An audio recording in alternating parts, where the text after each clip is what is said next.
प्रिय विद्यार्थियों, मैं डॉक्टर करुणेश प्रकाश भट्ट, हिंदी विभागाध्यक्ष Sant Tulsidas PG college Kajipur, online कक्षा में आपका स्वागत करता हूं। आज हम आपको हिंदी विषय में रोजगार की संभावनाओं पर कुछ चर्चा करेंगे। वास्तव में हिंदी एक बहुत समृद्ध भाषा है। ज्ञान, साहित्य के उपदेश के साथ साथ हिंदी रोजगार की भी एक बहुत अच्छी भाषा है। रोजगार की भी बहुत संभावनाएं हैं। आज हम इसी रोजगार को लेकर चर्चा करेंगे आपके सामने। हिंदी में रोजगार की कितनी संभावनाएं हैं, कितने अवसर हैं, इन्हीं सब बिंदुओं पर हम आज आपका ध्यान फोकस कर रहे हैं। पहला जो क्षेत्र है वो अध्यापन का क्षेत्र है। हम क्रमशः सभी बिंदुओं पर चर्चा करेंगे। सबसे पहले अध्यापन का क्षेत्र। वैसे तो सभी विषयों में अध्यापन का जो स्कोप होता है वो खुला होता है, लेकिन हिंदी का जो क्षेत्र है वो अन्य विषयों की तुलना में थोड़ा विस्तृत है।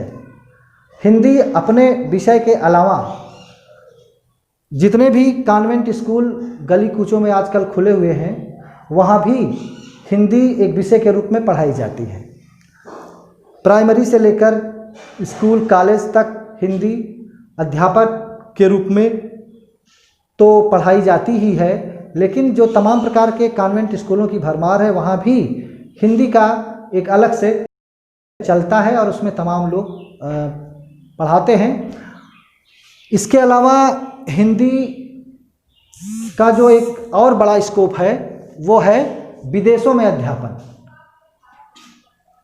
अपने विषय में अध्यापन के साथ साथ, अपने देश में अध्यापन के साथ साथ हम विदेशों में भी हिंदी का अध्यापन करते हैं। क्योंकि हमारी जो संस्कृति है इसकी अनुभूति पूरे दुनिया में है और भारतीय सभ्यता और संस्कृति को जानने की ललक विश्व के तमाम देशों में है, और इसीलिए वे हिंदी भाषा को जानने के लिए लालायित रहते हैं और इसीलिए हिंदी सीखने का भी उनका प्रयास रहता है।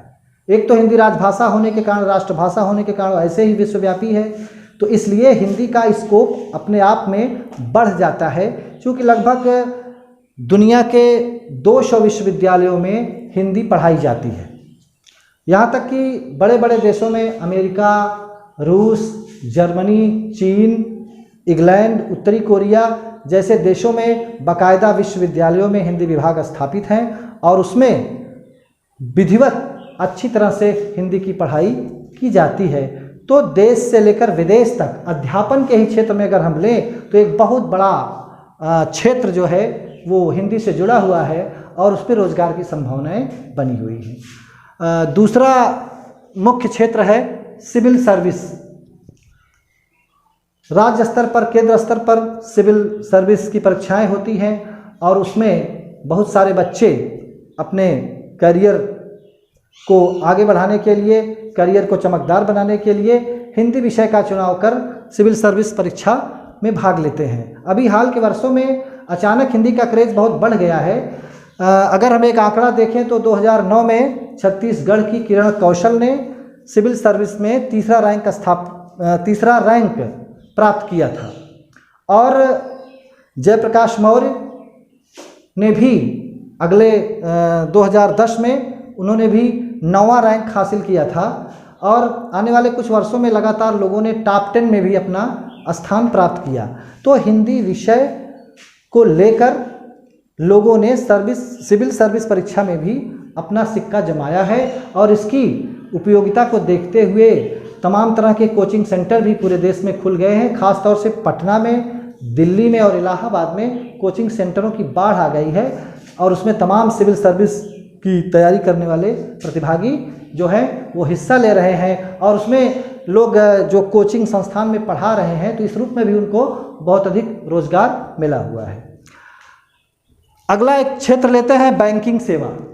बैंकिंग सेवा लगातार अपना विस्तार कर रही है। निजी क्षेत्र के बैंक और सरकारी बैंक ये अपनी शाखाएं खोल रहे हैं और अपने बिजनेस को बताने के लिए ये ग्राहकों से संपर्क करते हैं। चूँकि ग्राहक हिंदी भाषा ही समझते हैं ज़्यादातर, तो ये अपने व्यवसाय को आगे बढ़ाने के लिए फील्ड में अपने कर्मचारियों, अधिकारियों को भेजते हैं ताकि जनता इनकी योजनाओं को अच्छी तरह से समझ सके। तो इस प्रकार बैंक में हिंदी अधिकारी के रूप में और कुशल कर्मचारी के रूप में या हिंदी विशेषज्ञ के रूप में तमाम सारे पद होते हैं, जिसमें बहुत सारे लोगों को रोजगार मिला हुआ है।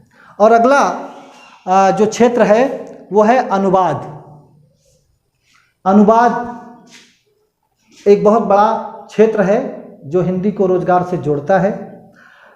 प्रदेश स्तर पर अनुवाद ब्यूरो स्थापित हैं, राष्ट्रीय स्तर पर भी अनुवाद ब्यूरो स्थापित करने का प्रयास किया जा रहा है।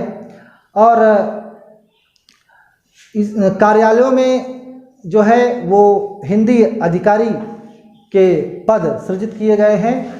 कर्मचारी चयन आयोग परीक्षाएं करवाता है अनुवादकों के लिए खास तौर से, और उसमें वरिष्ठ अनुवादक और कनिष्ठ अनुवादकों की नियुक्ति करता है।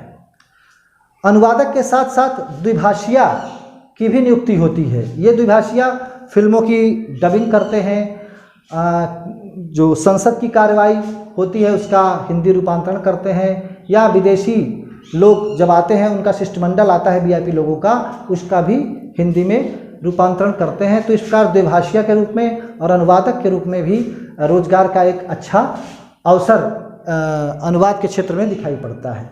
एक बहुत बड़ा स्कोप है मीडिया। मीडिया से हम सभी लोग वाकिफ़ हैं। दो तरह की मीडिया है, इलेक्ट्रॉनिक मीडिया और प्रिंट मीडिया। प्रिंट मीडिया में पत्रकारिता का वर्चस्व है। हिंदी अखबारों से लेकर पत्र पत्रिकाओं तक जो है एक बहुत बड़ा नेटवर्क है, और उसमें पत्रकार के रूप में, संवाददाता के रूप में, प्रूफ रीडर के रूप में बहुत सारी पोस्टें रहती हैं, और उस पर लोग जो है काम कर रहे हैं। कई मैंने देखा कि बैंकों में भी पत्रिकाओं का प्रकाशन होता है। जो सरकारी बैंक हैं वो बाकायदा पत्रिकाओं का प्रकाशन करती हैं, तो वहाँ भी पत्रिका के प्रकाशक संपादक के रूप में जो है या अनुवादक के रूप में वहाँ भी लोगों को रोजगार मिला हुआ है। मीडिया में अगर हम इलेक्ट्रॉनिक मीडिया की बात करें तो इलेक्ट्रॉनिक मीडिया में समाचार वाचक के रूप में, और जो टीवी में धारावाहिक चलता है उसमें जो किरदार निभाते हैं उस रूप में भी रोजगार लोगों को मिलता है। सिने जगत में अगर हम जाएं तो वहाँ भी जो पटकथा लेखन है, संवाद लेखन है, उस रूप में भी लोगों को रोजगार मिलता है। क्योंकि फिल्म जगत तो बहुत बड़ा जगत है, तो उसमें भी रोजगार की बहुत सारी संभावनाएं बनी रहती हैं, और लोग उसमें अपने जो है भाग्य आजमा रहे हैं। मीडिया के बारे में एक बात और कहना चाहेंगे कि जो पत्रकार हैं या संवाददाता हैं वो स्थानीय स्तर से लेकर देश, प्रदेश और विदेशों तक संवाददाता फैले हुए हैं, और उनको बहुत बड़े वेतनमान पर, उच्च वेतनमान पर जो है नौकरी मिलती है, और उनको सम्मान भी मिलता है, और अच्छी खासी जो है उनको वेतन के रूप में रकम भी मिलती है। तो इस प्रकार एक बहुत बढ़िया क्षेत्र है जो मीडिया हमें देती है, जिसे हम रोजगार से जुड़ते हुए देख सकते हैं। एक और क्षेत्र है बहुराष्ट्रीय कंपनियां। हिंदी का एक और बड़ा क्षेत्र है बहुराष्ट्रीय कंपनियां। पूरे देश के लिए भारत एक बहुत बड़ा मार्केट है, और इसी मार्केट से प्रभावित होकर बहुराष्ट्रीय कंपनियां अपने उत्पाद को बेचने के लिए यहाँ पर निरंतर अपनी स्थापना कर रही हैं और अपना निवेश कर रही हैं। तो उनके उत्पाद को बेचने के लिए जो तमाम कुशल कर्मचारियों की ज़रूरत पड़ती है, तो उन सब के लिए हिंदी भाषी लोगों की आवश्यकता होती है, और वे कंपनियां हिंदी अधिकारी, हिंदी विशेषज्ञ की नियुक्ति करती हैं, या हिंदी कर्मचारी के रूप में अपना कामकाज बढ़ाने के लिए लोगों को रोजगार देती हैं।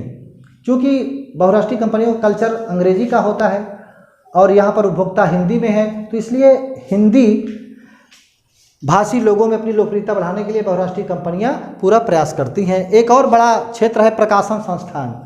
भारत एक बहुत बड़ा प्रकाशन संस्थान का भी केंद्र है, और यहाँ पर बहुत सारी पुस्तकें प्रकाशित होती रहती हैं।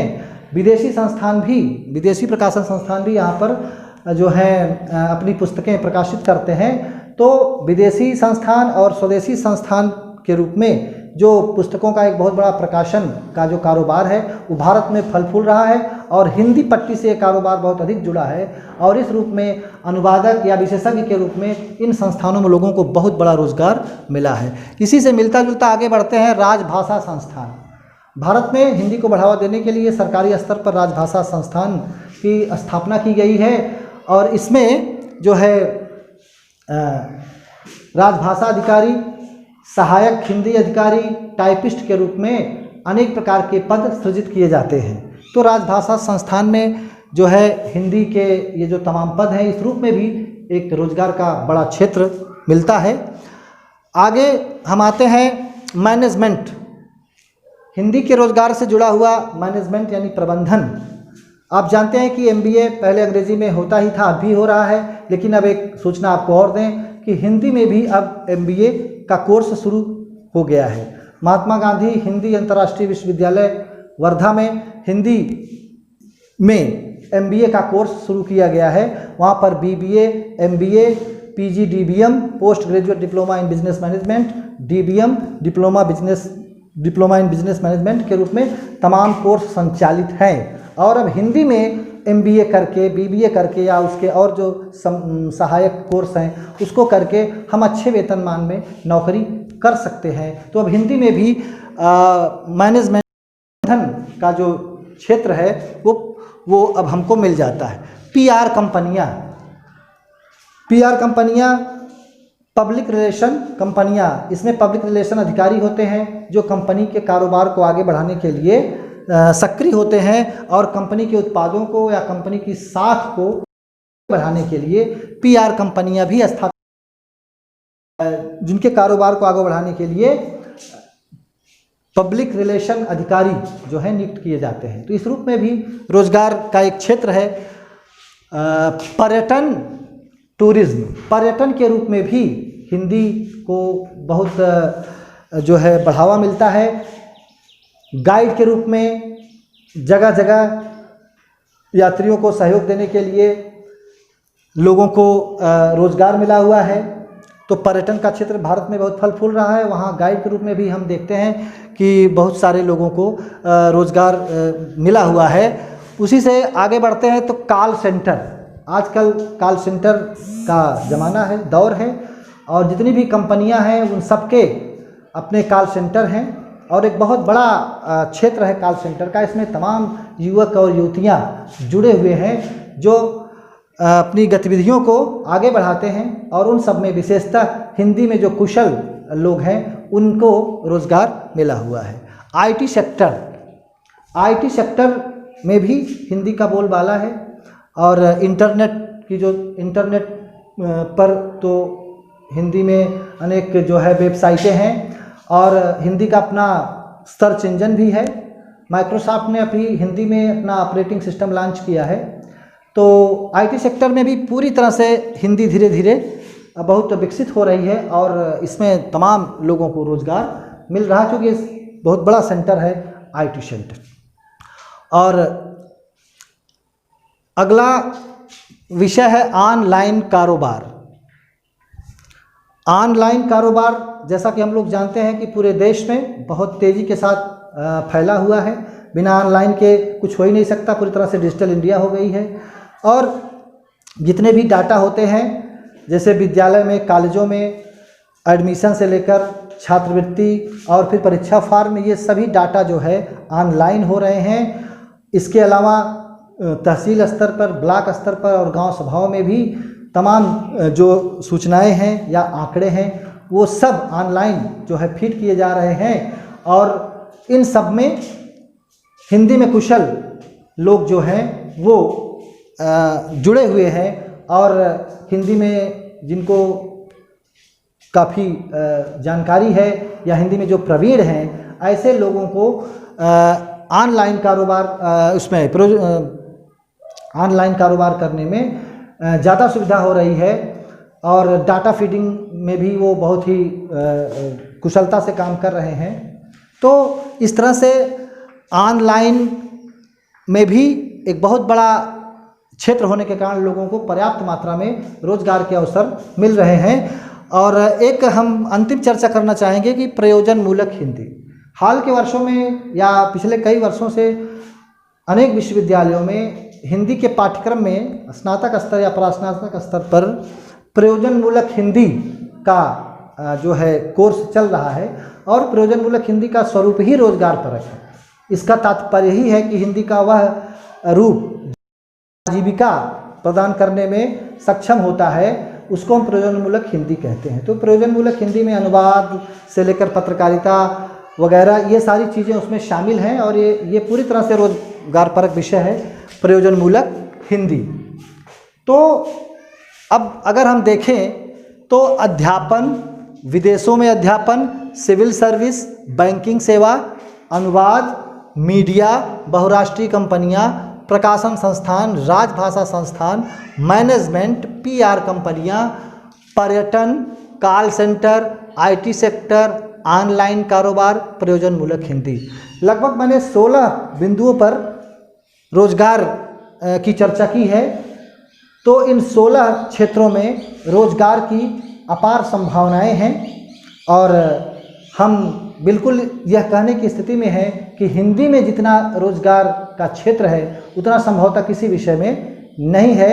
तो इस रोजगार की विविधता को देखते हुए हम सबका ये दायित्व बनता है, हमारे छात्रों का दायित्व बनता है कि हम हिंदी के अध्ययन में रुचि लें और हिंदी को एक बहुत ही उपयोगी भाषा के रूप में स्वीकार करते हुए अपनी जो है शिक्षा की यात्रा को आगे बढ़ाएं। विषय वस्तु पर करेंगे। आज तो ये मेरा जो लेक्चर था ये पूरी तरह से हिंदी के रोजगार की संभावनाओं पर आधारित था। इसके आगे हम विषय पर चर्चा करेंगे। बहुत बहुत धन्यवाद।